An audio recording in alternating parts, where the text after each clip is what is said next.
quite a happy memory for me. I was deep into drug addiction, so that was fun. My face looked like a sinkhole. I was lagoon green and had a 4-foot plat. So yeah, I was backstage. I had like a big bag of pills, and I went to the comedians. Look at that, and they were like, "We're not impressed. We're just concerned. If anything, we're just concerned about you." But I'm back, baby, and still depressed as ever. Oh, of course, but the drugs are off the table. But the thing about addiction, for those of you who don't know, also, by the way, just quickly, I'm this weird mixture of I'm a drug addict and I'm also a practicing Quaker. And when you think of when you think of Quakers, you think of Quaker Oats bloke, little cheerful porridgey bloke. That's what you imagine. You don't imagine him to look like someone who sells ketamine to children. Also, I'm wearing a Lyndon B. Johnson t-shirt, no explanation necessary. And the other day someone thought it was Gorbachev, but it just turned out I'd spilt a bit of bolognese there. But yeah, so with addiction, when you kind of get the drinking drugs off the table, you still have to channel that addictive tendency into something else. So you have like sublimated addiction, they call it. And these are 3 things that I got addicted to when I gave up drinking drugs. Okay. Number 1, books about the Hawaiian judicial system.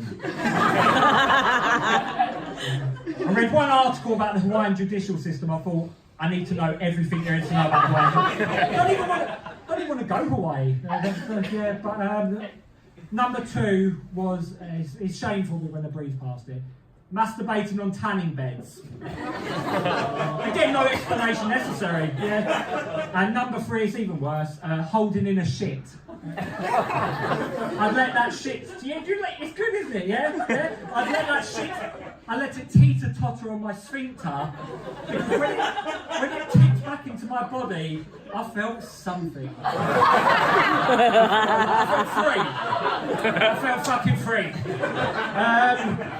So yeah, I'm gonna talk about my relapse quickly. I recently did a paid gig at Tunbridge Wells. It was like an after dinner affair. They wanted like a 3-course meal. It was in a converted barn that they use for weddings, and they wanted like light entertainment, something fun and breezy. And then I gave them this, and they fucking hated me quite viscerally. So let's see if I can ruin your evening as much as I ruin theirs. No, I can't sustain that.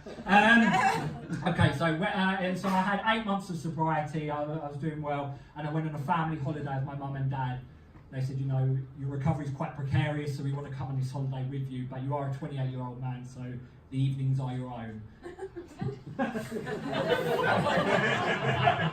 First evening out on my own, I smoked crack. Crack cocaine. I was in Philadelphia. I went to a down and out part, and I found 2 guys on the stoop. One of them was dead. One of them was very much posthumous. And the other guy was looking at pornography on his mobile phone. I thought, if there's 2 guys who are going to know where to procure some crack, it's easy. So I got talking to the porn guy, and we realised the dead guy was bringing nothing to the party. He was going. So I went back to the porn guy's house, and I don't know what the theme of the interior decor was. Is tarpaulin a theme? Not tarpaulin. And his idea, like, welcome to my home, was to show me a necrotic gunshot wound on his leg. This deep, cavernous wound on his thigh. But then the girlfriend he was living with, she said, ignore him, it's not a gunshot wound, it's a diabetic ulcer. Not really a good story attached to that. It just didn't do diabetes properly. And he went to me, look at that, mate. I went, yeah. Good wound. Probably one of the top 10 wounds I've seen. And then he went, put your hand in it. I went, nah. Like, God, put your hand in it to prove how deep it is. And because he was a bit tweaky and a bit scary and a bit intense, I didn't want to say anything to like make him kill me. I said, oh, what about infection control? We must adhere to that, of course. And he said, just sandwich bag your hand. So we went in the kitchen looking for a sandwich bag, couldn't find one. I thought, thank fuck, he's just going to give up on this idea. And he said, let's go shopping for a sandwich bag.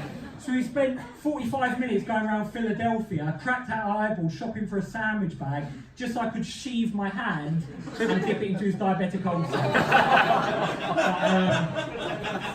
And he gave up on it in the end, and then we spent the evening watching female gymnastics on the telly, and it was actually a really lovely evening. It was really nice. It ended up being really nice and pleasant evening. I mean, this guy's got nothing going on in his life. The only thing he could think to brag about was wound depth. He didn't even own a sandwich bag. So we're in that confessional mode. I think we've got there. So I'll continue in that vein. So I love animals. I really adore animals and stuff. But when I was 6 years old, I accidentally broke a woodlouse's pregnancy sac. This is my relatable material. We've all been there. Come on. So I killed an entire dynasty of woodlouse with these overzealous 6-year-old fingers. And now a normal 6-year-old might deal with that by going, mummy, I did a bad thing. Cry, be upset about it. I ran myself a bath.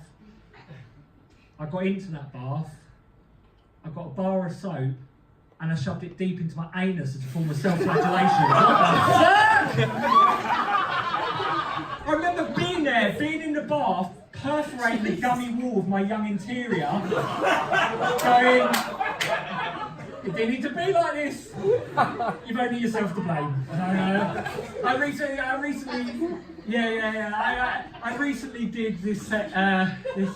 I recently did this set to children. Okay, I changed the word anus to bum to make it a bit more silly. And it was at a festival, and like half the audience were children, half the audience were parents who sort of didn't really care about their kids very much. And I knelt down to this one boy, and he's a really sweet boy called Zach. He came back twice. He was enjoying it so much. And I said, Zach, what would you do if you accidentally broke a woodlouse's pregnancy sac? And he said, hold its hand and take it to the vet. Oh, beautiful boy, and that's a lovely response. And I turned to his mate and went, what would you do if you accidentally broke a woodlouse's pregnancy sac? And he said, have a shot of vodka and run over my dad. I went, yeah boy! Let's suck off this pussy! just before we go, we've judged me. We've certainly judged me, haven't we? But this is where you're going to feel a bit guilty. It's what I do other than the comedy is I work in elderly care. I work for elderly people. I'm not a superhero, mate. I'm not a superhero.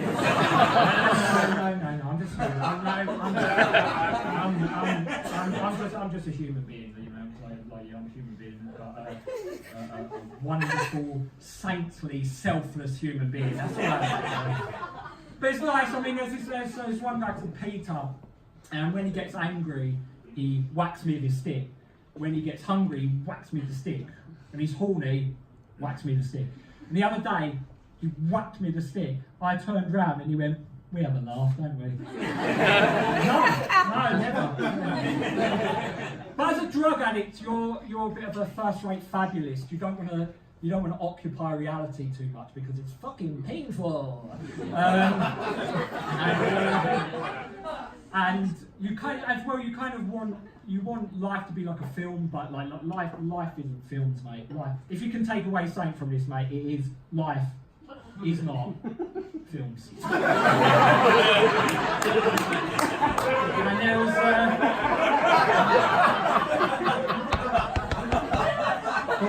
one of the things that's like an absolute, it's morbid, but it is an honour and it is a privilege, is you're in the room sometimes when these people are dying.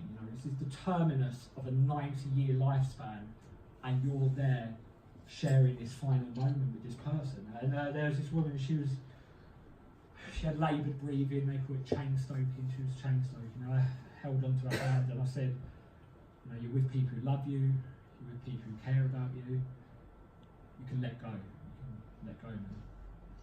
I was coaxing her into the afterlife, and she went, And